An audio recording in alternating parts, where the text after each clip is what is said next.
The hunt for intelligent life in the universe has never been more urgent.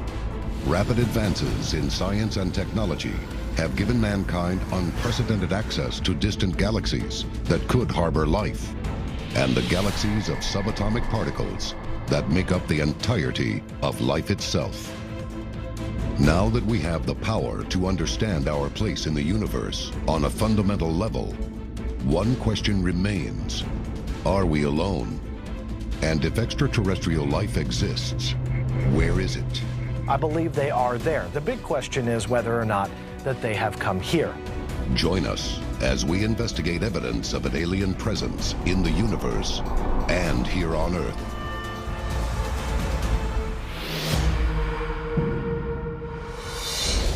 A global effort has begun. Secret files hidden from the public for decades, detailing every UFO account, are now available to the public. We are about to uncover the truth behind these classified documents. Find out what the government doesn't want you to know. Unsealed. Alien Files.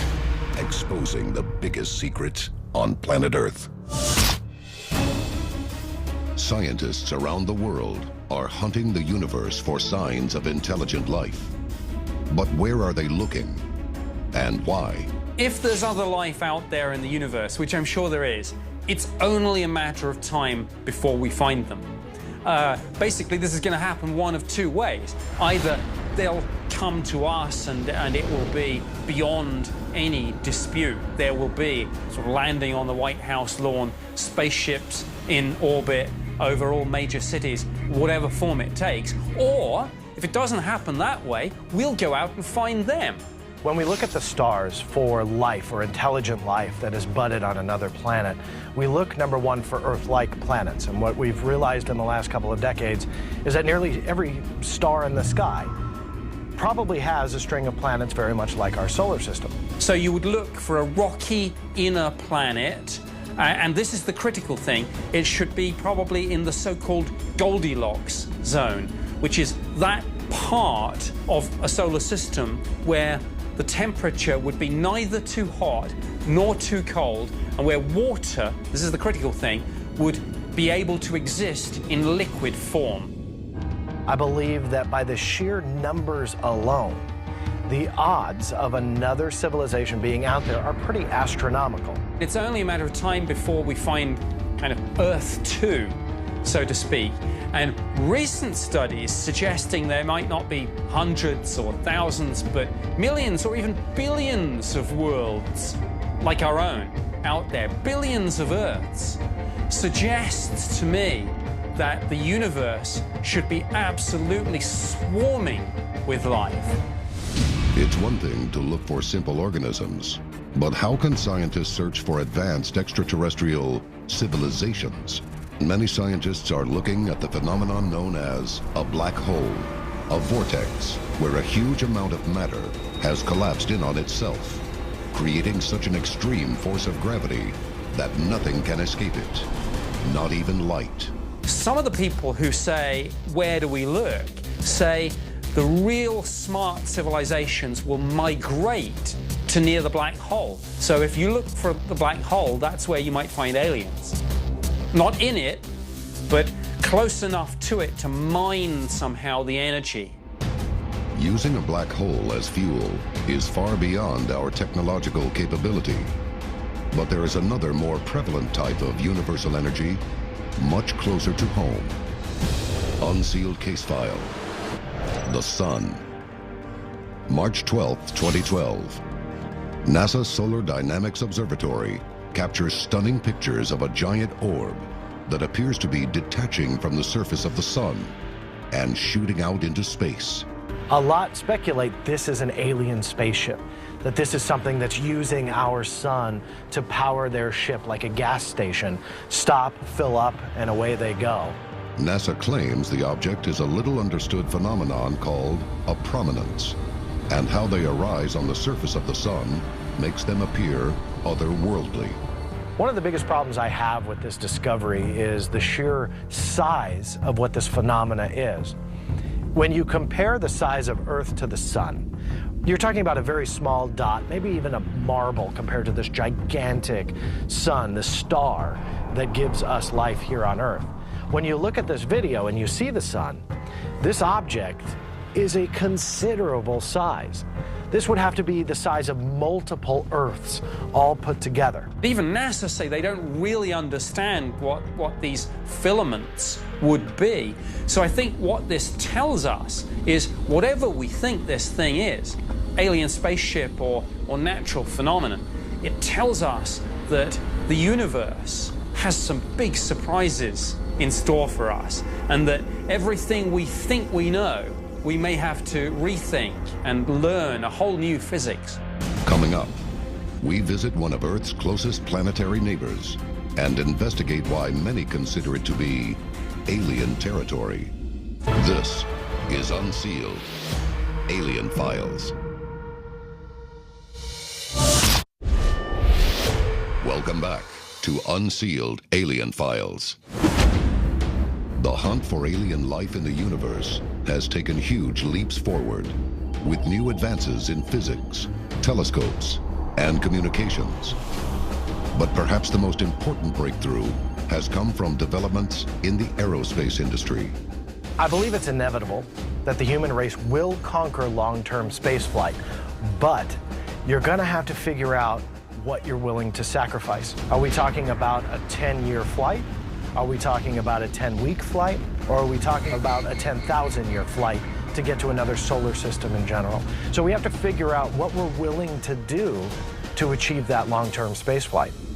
As mankind expands its presence in the solar system, Mars is a natural stepping stone, and NASA predicts we will set foot on the red planet sometime in the 2030s. Here we are truly on the cusp of manned Mars missions. In the next 2 to 3 decades, they believe that we will put a human on the surface of Mars, but they're not coming back. It's a sacrifice that the astronauts who will leave the planet Earth for good will land on Mars and live the remaining days of their lives on another planet. We already have evidence that it's supported life in the past, and exploring Mars could answer a fundamental question. Is there extraterrestrial life beyond our solar system? There's life out there, and whether it's picking up a signal on a radio telescope, whether it's going out there and finding them for ourselves, but we're going to get there. Ours is going to be the generation that makes this discovery, and my goodness, it's going to be the biggest and most profound discovery that the human race has ever made. Unsealed case file. The Mars Anomalies. July 26, 1976.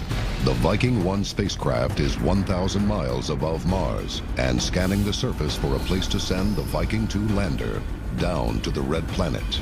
On its 35th orbit, Viking 1 captures a photograph taken from Mars' northern desert region called Cydonia. This picture of a mile-long desert mesa stuns the world with its uncanny similarity to a human face. Hardly a week goes by, so it seems, without some photo from the surface of Mars cropping up that someone says shows some anomaly. This leads many in ufology to conclude that this and countless more pictures from the surface of Mars are evidence of an alien civilization. Is this an artifact? Is this a bone? Is this life? I mean, people talk about the face on Mars, but there have also been lizards, bones, fossils, all sorts. Looking at photos that have come back from Mars, people have seen pyramids, faces on Mars, creatures walking around, fossilized remnants of ground squirrels, a skull. We are now collecting an unprecedented amount of data from satellites and probes on Mars. The theory was that Mars used to have water, which we now know is true. Perhaps there was a civilization there, but it was dying. And it was building these canals to try and irrigate their crops, to try and desperately cling to life. But what does the Red Planet have to offer mankind now? Scientists believe Mars may be our best option if humanity needs to start again. Our first view was that we would probably set up some sort of colony under a dome in which we would have an atmosphere like our own. But now the thinking is, why build a dome and have ourselves so limited and so vulnerable, when actually the best way to go forward would be to change Mars so that we terraform it into something where we wouldn't need a dome or a spacesuit, where we could just walk around and breathe the atmosphere.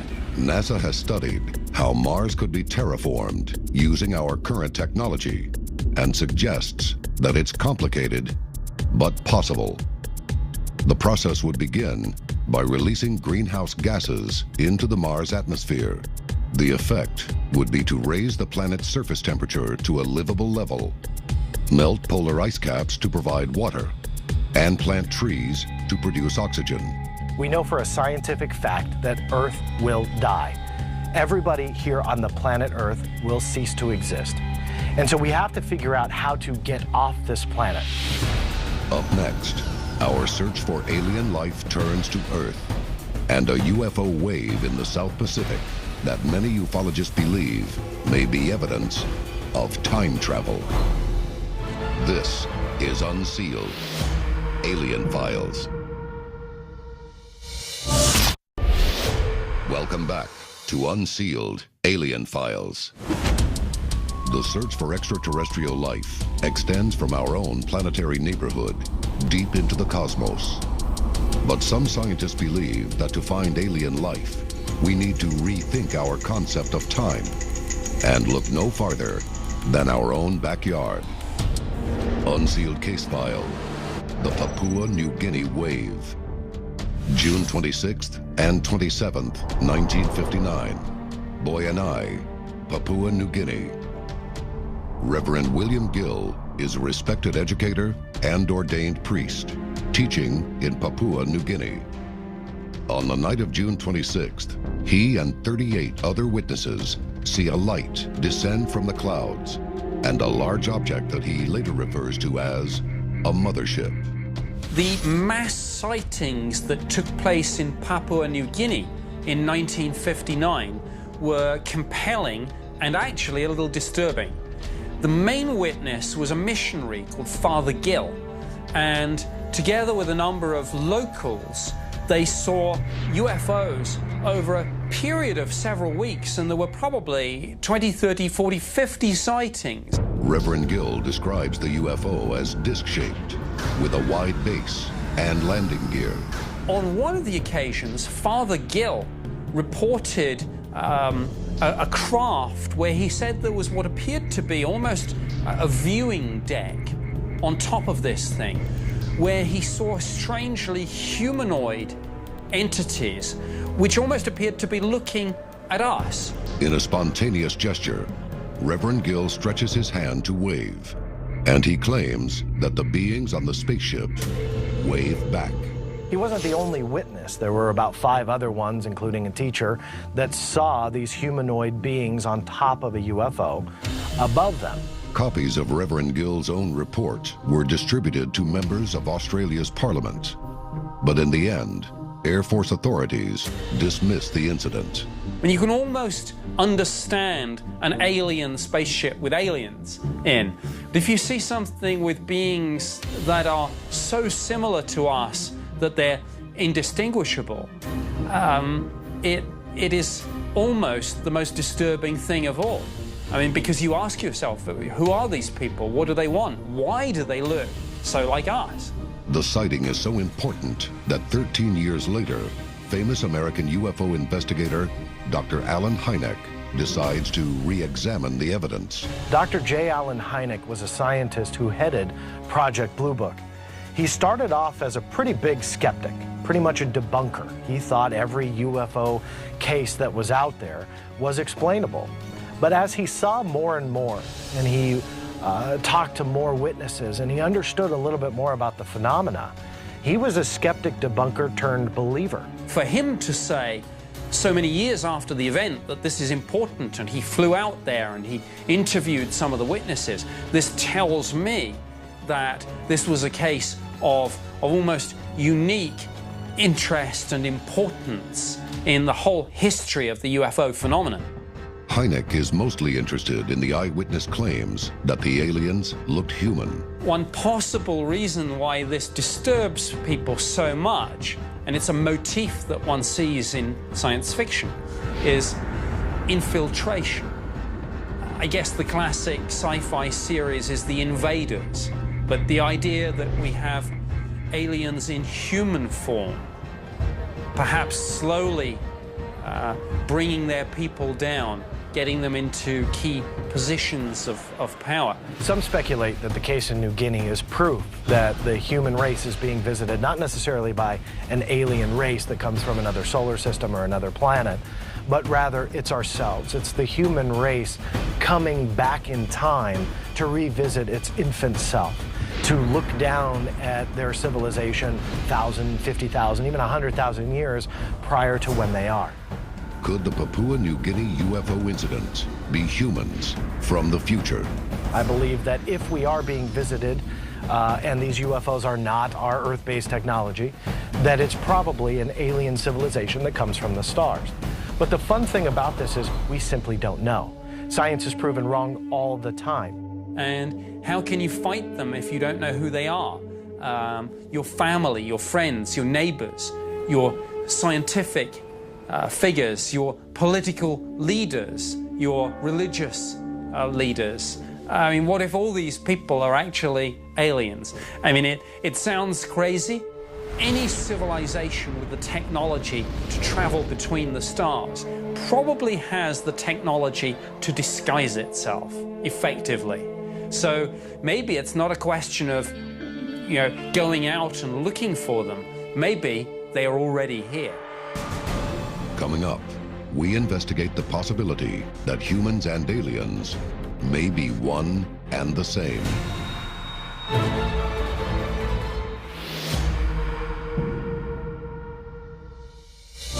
Welcome back to Unsealed, Alien Files. The time to act is now. Tell us your story.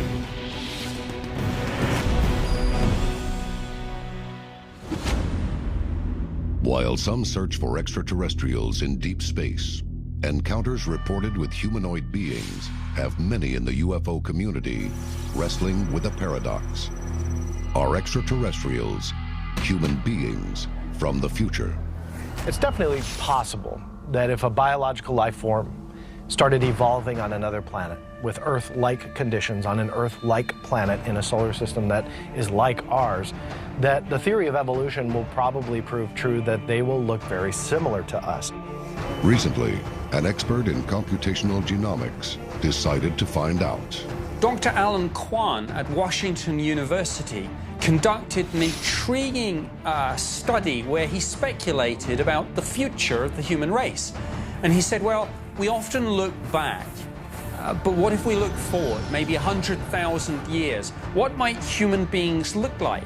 Both a man and a woman, their head was growing in size, so it's much larger than what we look like today. I mean, it's obviously human, and yet it isn't.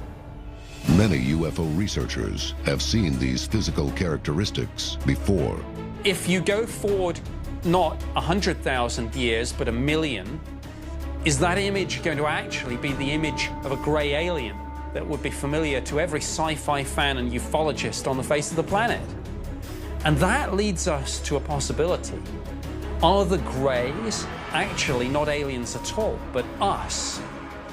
Are the greys what we, human beings, evolve into?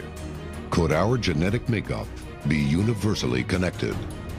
Are alien visitors in our skies actually our distant relatives?